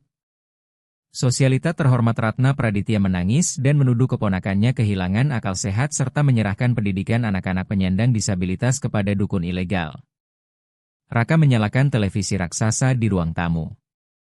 Di sana tampak Tante Ratna Praditya siaran langsung di studio televisi nasional, mengenakan pakaian hitam berkabung, menyeka air mata palsu dengan sapu tangan rendah. Ini mengerikan, Laras Prameswari, katanya kepada sang pembawa acara. Saya datang menyelamatkan anak-anak itu, tetapi dia mengusir saya dengan kekerasan. Perempuan itu, si Maya Lestari, tidak punya dokumen jelas dan telah mencuci otak dia. Dia membuatnya percaya anak-anak itu bisa berjalan lewat ritual aneh. Keponakan kecil saya butuh obat-obatan, butuh dokter terbaik di Singapura, dan semua itu dihentikan. Saya takut nyawa mereka terancam. Malam ini saya memohon kepada pihak berwenang. Jangan biarkan perempuan itu menghancurkan keluarga saya. Sang pembawa acara menatap kamera dengan wajah penuh kemarahan yang dibuat-buat. Anda mendengar sendiri. Sebuah tragedi sedang berlangsung. Tim liputan kami sedang menuju lokasi sekarang juga. Raka mematikan televisi dengan geram lalu melempar remote ke sofa. Perempuan terkutuk, geramnya. Dia memakai media untuk menekan kejaksaan dan hakim agar bergerak cepat. Jika opini publik percaya kita sekte sesat, hakim akan dipaksa bertindak. Rekaman video pun bisa terlambat. Pak, kata Maya Lestari dengan suara bergetar namun teguh. Mereka bilang saya penyihir. Mereka bilang saya ilegal. Mungkin lebih baik saya pergi saja. Kalau saya menghilang, mereka akan bilang Bapak sadar kembali. Mereka akan membiarkan kalian hidup tenang. Maya Lestari mulai melepaskan celemeknya. Raka menatap perempuan yang telah mengamplas pipa PVC sampai tangannya berdarah. Perempuan yang tidur di kursi kayu demi menjaga mimpi anak-anaknya. Dan untuk pertama kalinya, ia merasakan kejelasan mutlak. Ia melangkah cepat dan menggenggam kedua tangan Maya Lestari, menghentikannya melepas celemek. Tidak. Pak, itu yang terbaik? Tidak, ulang Raka dengan tegas. Dengarkan saya baik-baik, Maya Lestari.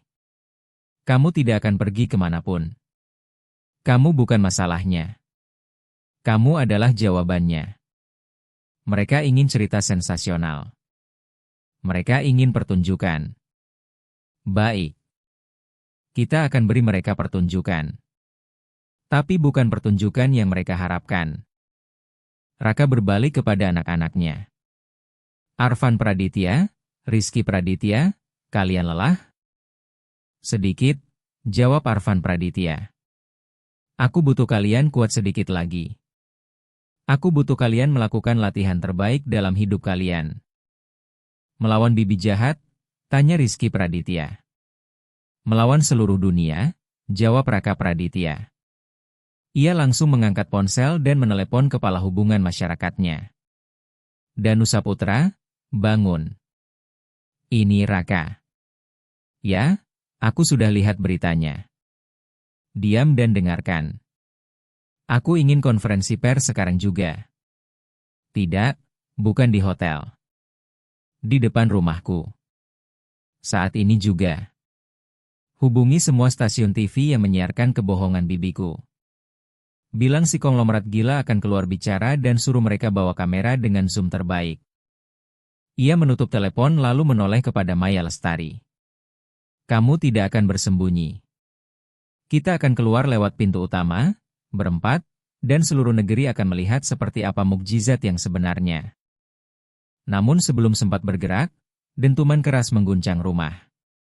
Sesuatu yang berat menghantam jendela anti peluru depan, memecahkan lapisan kaca luar tanpa menembusnya.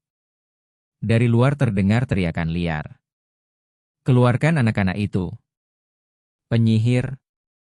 Raka berlari ke sistem keamanan.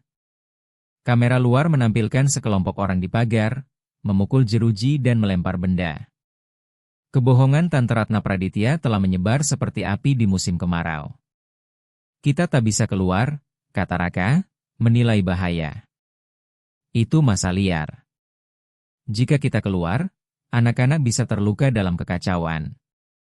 Kita harus menunggu polisi membubarkan mereka. Tapi kalau polisi datang dalam tekanan seperti ini, kepala polisi akan dipaksa membawa bapak demi perlindungan atau penyelidikan, kata Maya Lestari. Ini jebakan sempurna. Kalau keluar, kita dihancurkan massa. Kalau bertahan, kita ditangkap. Raka mengacak rambutnya putus asa. Ia butuh kartu terakhir, sesuatu yang bisa menghancurkan kredibilitas Tante Ratna Praditya seketika. Video pencurian tidak cukup, gumamnya. Mereka akan bilang itu kesalahan sesaat atau rekayasa. Aku butuh sesuatu yang menunjukkan kekejaman. Ia menatap anak-anaknya. Kalian bilang dia mencubit kalian? Di mana? Di sini? Rizky Praditya mengangkat lengan kaosnya. Di bagian dalam lengan dekat ketiak tampak memar lama yang menguning dan satu memar baru berwarna ungu gelap. Darah Raka terasa membeku. Kapan dia melakukan ini padamu? Kemarin, sebelum ayah datang. Karena aku tak mau minum jus yang rasanya buruk. Kalian sedang di mana? Di dapur, jawab Arfan Praditya. Jam berapa? Saat sarapan. Raka kembali berlari ke komputer. Kamera dapur, kemarin pagi, pukul 8. Jarinya menari di keyboard, menemukan file, lalu memutarnya. Gambarnya jelas. Kedua anak itu duduk di kursi roda. Tante Ratna Praditya berdiri di depan mereka membawa segelas cairan hijau. Rizky Praditya menutup mulut menolak minum. Tante Ratna Praditya tidak berteriak. Ia hanya mengulurkan tangan dengan kuku panjang terawat, mencengkeram daging lembut lengan bocah itu, lalu memelintirnya dengan dingin dan terukur. Rizky Praditya menjerit dalam video, jeritan tanpa suara yang menggema di jiwa Raka. Tante Ratna Praditya tersenyum lalu mendekatkan gelas. Minum, anak tak berguna, atau akan lebih sakit. Raka merasa mual, tetapi terus menonton. Tante Ratna Praditya lalu berbalik ke Arfan Praditya. Dan kau, jangan menatapku begitu. Ingat, ayahmu tidak menginginkan kalian. Kalau dia mau, dia pasti ada di sini. Tapi dia lebih memilih gedung-gedungnya. Kalian beban. Seharusnya kalian mati bersama ibu kalian. Raka menghentikan video. Tangannya gemetar hebat hingga hampir tak mampu memegang mouse. Air mata mengalir di wajahnya, panas dan asin. Ia telah hidup bersama musuh, memberi makan monster itu, sementara anak-anaknya menderita diam-diam demi melindunginya, agar ia tidak pergi ke surga. Maya Lestari meletakkan tangan di bahunya. Ia juga telah melihat video itu dan menangis. Tak seorang pun akan mengambil anak-anakku, kata Raka. Suaranya bukan lagi suara manusia, melainkan geraman dari dasar jiwa. Dan tak seorang pun akan menyentuhmu. Ia menyalin video itu ke ponselnya lalu mengirimkannya kepada Danu Saputra. Pesannya singkat, unggah sekarang ke semua platform. Tanpa edit. Pak, itu sangat brutal, jawab Danu Saputra lewat telepon. Itu akan menghancurkan nama keluarga. Aku tidak peduli soal nama baik. Aku ingin keadilan. Raka Praditya berdiri, merapikan jasnya lalu menghapus air mata. Kita keluar sekarang, katanya. Tapi masa di luar, mulai Maya Lestari. Masa itu sebentar lagi melihat kebenaran di ponsel mereka sendiri. Dalam hitungan menit, Tante Ratna Praditya bukan lagi bibi yang peduli, melainkan monster nasional. Dan kita akan keluar menerima putusannya. Raka berjalan ke pintu utama lalu membuka semua kunci pengaman.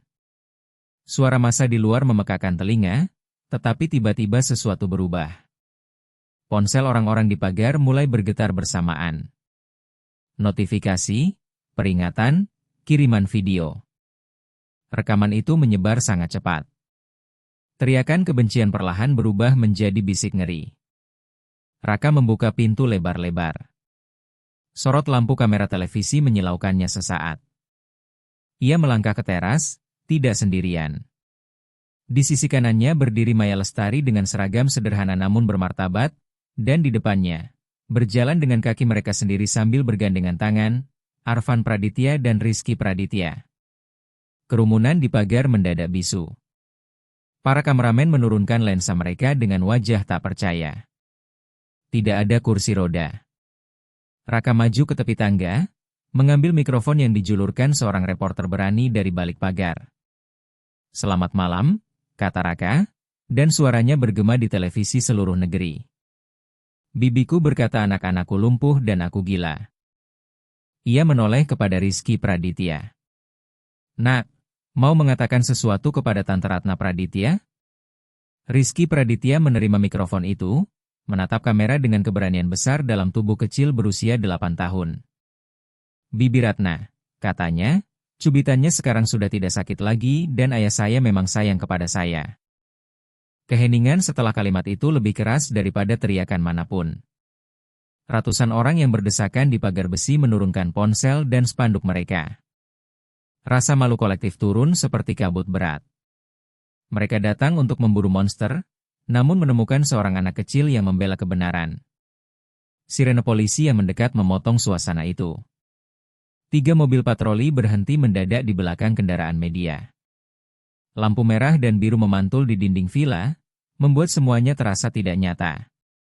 Dari kendaraan pertama turun Kompol Agus Wirawan, pria bertubuh tegap yang sudah lama mengenal keluarga Praditya dan 1 jam sebelumnya menerima perintah mengamankan lokasi dari ayah gila yang diberitakan media. Ia berjalan menuju pagar. Para wartawan menyingkir membentuk lorong. Kompol Agus Wirawan tidak menatap kamera. Ia menatap Raka Praditya. Wajahnya serius, tetapi tak ada lagi permusuhan di matanya. Yang ada hanya rasa hormat dan permintaan maaf tanpa kata.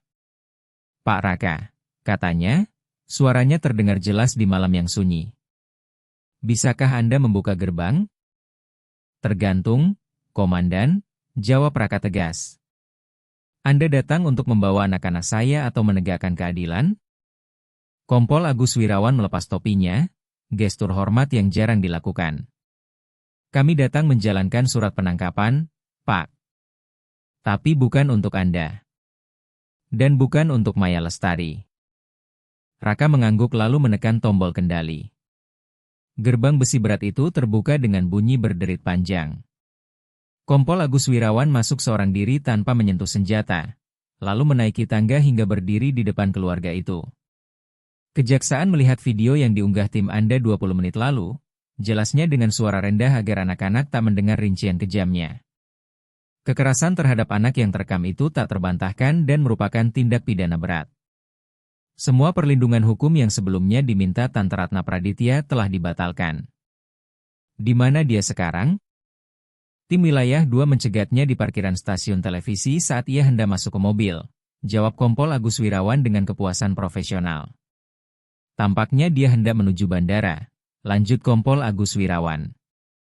Dia ditangkap atas tuduhan kekerasan berat terhadap anak, memberikan keterangan palsu, dan merekayasa tindak pidana. Malam ini dia akan ditahan di kantor polisi, besok dipindahkan ke rumah tahanan.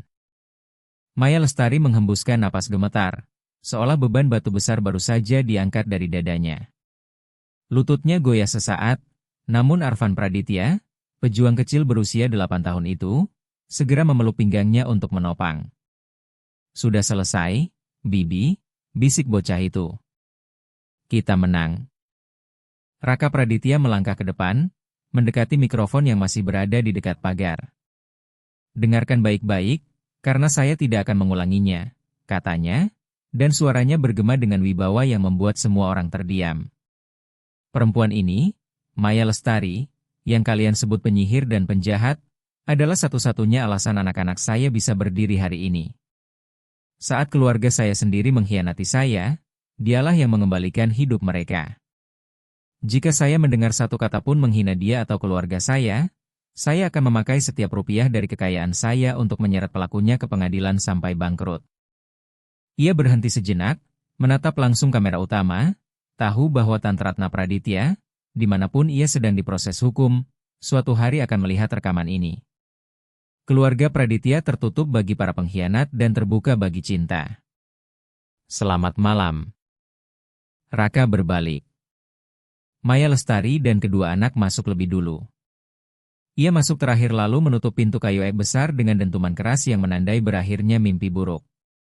Di dalam rumah, keheningan tak lagi menekan. Kini itu adalah kedamaian. Maya Lestari bersandar pada pintu tertutup, memejamkan mata. Air mata yang ia tahan selama pengepungan akhirnya jatuh.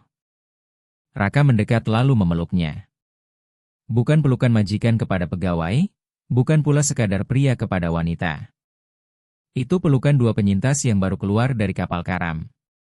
Terima kasih, bisiknya di rambut perempuan itu. Terima kasih karena tidak pergi. Terima kasih karena bertahan. Saya tak sanggup meninggalkan mereka, Pak. Saya orang desa. Mereka anak-anak saya juga. Arfan Praditya dan Rizky Praditya ikut masuk ke pelukan itu, menjadikannya simpul tangan dan tawa gugup. Aku lapar lagi, kata Rizky Praditya, memecah momen dengan kepolosan indah masa kecil. Pizzanya sudah dingin. Raka tertawa. Tawa sungguhan, dalam, sampai dadanya terasa sakit. Kalau begitu kita pesan lagi, katanya. Kali ini lengkap dengan pencuci mulut. Malam itu tak seorang pun tidur di kamar masing-masing. Raka membawa kasur lipat ke ruang utama dan mereka membuat perkemahan kecil di depan perapian. Mereka menonton film, makan es krim langsung dari wadahnya, dan berbincang sampai larut. Untuk pertama kalinya, Raka bercerita kepada anak-anak tentang Nadia Praditya tanpa rasa sakit, hanya dengan rindu yang manis. Maya Lestari pun bercerita tentang kampung halamannya, tentang hewan-hewan yang pernah ia rawat, dan bagaimana sejak awal ia tahu kedua bocah itu adalah singa yang menyamar sebagai anak kecil. Namun Raka tahu akhir bahagia ini belum lengkap. Ia masih harus meresmikan apa yang telah dipersatukan takdir di tengah kekacauan. Keesokan paginya, cahaya matahari membanjiri villa, membersihkan sisa-sisa bayangan gelap. Raka bangun lebih awal dari semua orang. Ia menelepon pengacara Adi Nugraha, yang kini ketakutan melihat jatuhnya Tante Ratna Praditya dan lebih dari siap bekerja sama demi menyelamatkan izin praktiknya sendiri. Ia memberi instruksi rinci. Ketika Maya Lestari bangun, rumah terasa damai. Kedua anak masih tidur di antara selimut berantakan. Ia pergi ke dapur untuk menyiapkan sarapan, rutinitas otomatisnya sebagai pekerja rumah, tetapi ia mendapati Raka Praditya sudah duduk di meja marmer. Ia tidak mengenakan jas, melainkan jeans dan kaos putih, penampilan yang membuatnya tampak 10 tahun lebih muda. Di depannya terletak map kulit. "Selamat pagi, Maya Lestari," katanya sambil menunjuk kursi di depannya. "Silakan duduk." Maya Lestari duduk dengan gugup. "Apakah ini saat perpisahan?" "Pak, maaf soal pelukan semalam dan semua yang terjadi. Maaf kalau saya terlalu jauh melangkah." Maya Lestari, Raka Praditya tersenyum lalu mendorong map itu ke arahnya. "Baca ini." Ia membuka map tersebut dengan tangan gemetar. Itu bukan surat pemecatan, bukan pula surat rekomendasi kerja. Itu kontrak kemitraan dan dokumen hak perwalian bersama jika sang ayah berhalangan. "Apa ini?" tanyanya, tak memahami istilah hukum di dalamnya. "Artinya kamu tidak bekerja lagi untuk saya," jelas Raka, condong ke depan. "Artinya kamu menjadi mitra Yayasan Nadia Praditya, yang akan kita dirikan hari ini juga. Sebuah yayasan untuk rehabilitasi anak-anak dengan cedera tulang belakang yang katanya mustahil sembuh. Kamu akan memimpin programnya. Kamu akan mengajarkan metodemu." Maya Lestari menutup mulut dengan tangan.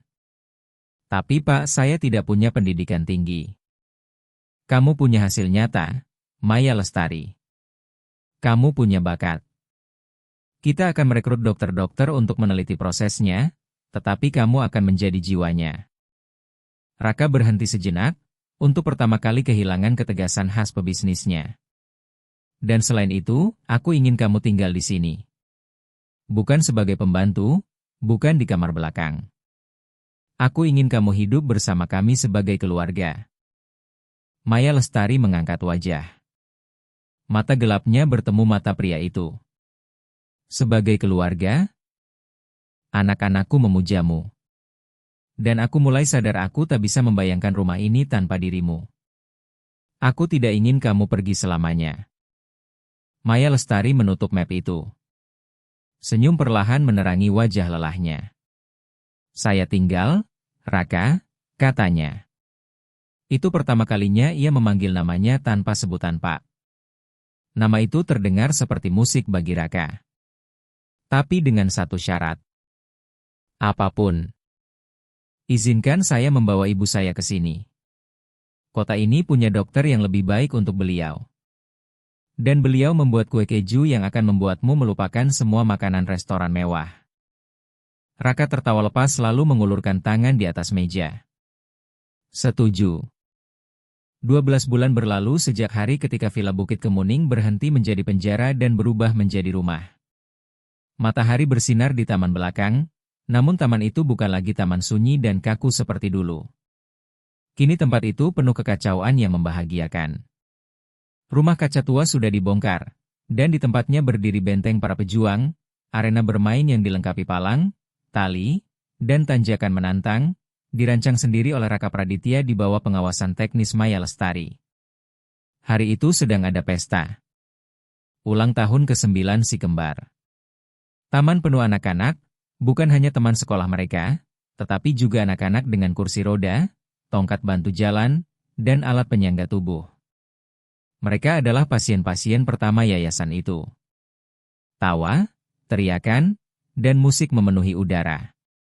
Raka mengamati semuanya dari teras sambil memegang segelas anggur, dengan ketenangan di wajah yang tak pernah dilihat siapapun di dunia bisnis. "Ayah, lihat ini," teriak Arfan Praditya. Raka menoleh. Arfan Praditya dan Rizky Praditya berada di puncak arena tali. Mereka tidak naik dengan mudah. Perlu perjuangan. Gerakan mereka masih agak kaku, kaki masih sedikit terseret, mungkin tak akan pernah hilang sepenuhnya. Tetapi mereka naik sendiri. Kini mereka berdiri di puncak, seolah menguasai dunia. "Itu juara-juaraku," teriak Raka, mengangkat gelasnya. Ia merasakan tangan menyentuh punggungnya. Saat berbalik, ia melihat Maya Lestari. Ia mengenakan gaun warna koral yang menonjolkan kulit sawo matangnya, rambut terurai, dan kepercayaan diri baru dalam sikapnya. Ia tak lagi menunduk di hadapan siapapun. Mereka bahagia, katanya sambil memandang kedua singa kecil itu. Mereka bahagia berkat kamu. Berkat kita, koreksi Maya Lestari, menyelipkan jari-jarinya ke tangan pria itu dengan alami.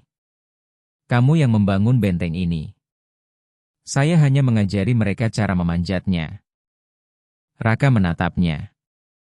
Ia telah menunggu 1 tahun. Menghormati waktu, duka, dan masa penyesuaian. Tetapi ia tak ingin menunggu lagi. Kejahatan Tantaratna Praditya memang menghancurkan dunia lamanya, namun justru memberinya kesempatan membangun dunia baru yang jauh lebih kokoh. Ia meletakkan gelas di meja samping, berbalik sepenuhnya kepada Maya Lestari, lalu menggenggam kedua tangannya. Maya Lestari, katanya.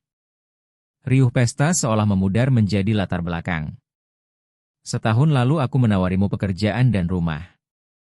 Hari ini aku ingin menawarkan sesuatu yang jauh lebih rumit. Maya Lestari mengangkat alisnya, dengan kilatan humor yang kini sering ia gunakan padanya.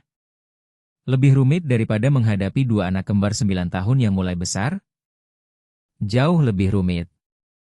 Raka Praditya menarik napas dalam. Aku ingin menawarkan seluruh hidupku kepadamu. Lalu ia berlutut. Tidak ada jeritan dramatis dari para tamu, karena semua orang di pesta itu, dari para pegawai sampai mitra yayasan, sudah tahu momen ini tak terelakkan. Ini adalah akhir logis dari kisah cinta yang ditempa di medan perang kehidupan. Raka mengeluarkan kotak beludru kecil. Di dalamnya bukan berlian mencolok seperti yang dulu disukai Tante Ratna Praditya. Di sana ada cincin sederhana dengan lingkar emas dan batu kecil berwarna pirus, warna favorit Maya Lestari. Aku tidak mencari ibu untuk anak-anakku, karena itu sudah lama menjadi dirimu. Aku mencari pendamping untuk diriku sendiri. Maya Lestari, maukah kamu menikah dengan pria penuh kekurangan yang terlalu lama menyadari harta paling berharga yang ada di depannya? Maya Lestari menatap cincin itu, lalu menatap kedua anak di puncak benteng para pejuang yang berhenti bermain dan kini memandang mereka dengan 2 jempol terangkat serta senyum penuh rahasia. Ia menatap Raka Praditya, pria berhati besi yang telah dilelehkan cinta. Ya, katanya dengan suara jelas dan kuat. Ya, saya mau menikah denganmu, Raka. Raka berdiri lalu menciumnya. Ciuman itu manis, panjang, dan disambut tepuk tangan anak-anak mereka serta keluarga-keluarga lain yang menemukan harapan berkat keduanya. Sementara itu, ratusan kilometer jauhnya, di sel abu-abu penjara wanita, Tante Ratna Praditya menatap dinding kosong. Tak ada seorang pun datang menjenguk. Pengacaranya mengundurkan diri. Seluruh hartanya dibekukan. Ia akhirnya sendirian bersama racunnya sendiri, dilupakan oleh dunia yang dulu mati-matian ingin ia kagumi. Namun di Villa Bukit Kemuning, matahari tenggelam mewarnai langit dengan jingga dan ungu. Pintu rumah terbuka lebar, membiarkan cahaya masuk, membiarkan kehidupan masuk. Dan saat Raka Praditya mengangkat Rizky Praditya di pundaknya sementara Maya Lestari memeluk Arvan Praditya, menjadi jelas bahwa kekayaan sejati keluarga Praditya tak pernah ada di bank. Kekayaan itu ada pada tekad untuk tidak pernah menyerah. Karena pada akhirnya kaki bisa saja lemah, tetapi cinta adalah satu-satunya kekuatan alam yang selalu membuat manusia tetap berdiri. Jika kisah ini menyentuh hati Anda, tuliskan di komentar kalimat cinta menyembuhkan. Kami ingin tahu Anda menemani kami sampai detik terakhir. Dan beritahu kami, jika Anda berada di posisi Raka Praditya lalu mengetahui bibinya sendiri menyiksa anak-anaknya dan berencana memisahkan mereka, apa yang akan Anda lakukan? Memaafkan atau bertindak berbeda? Pendapat Anda sangat berarti bagi kami. Jangan lupa beri suka dan ikuti cerita keluarga drama untuk terus menikmati kisah-kisah yang menyentuh hati. Di layar Anda sekarang ada video lain yang menunggu untuk ditonton. Klik salah satunya dan lanjutkan perjalanan ini bersama kami. Pelukan hangat untuk Anda. Semoga Tuhan memberkati rumah dan keluarga Anda. Sampai jumpa lagi.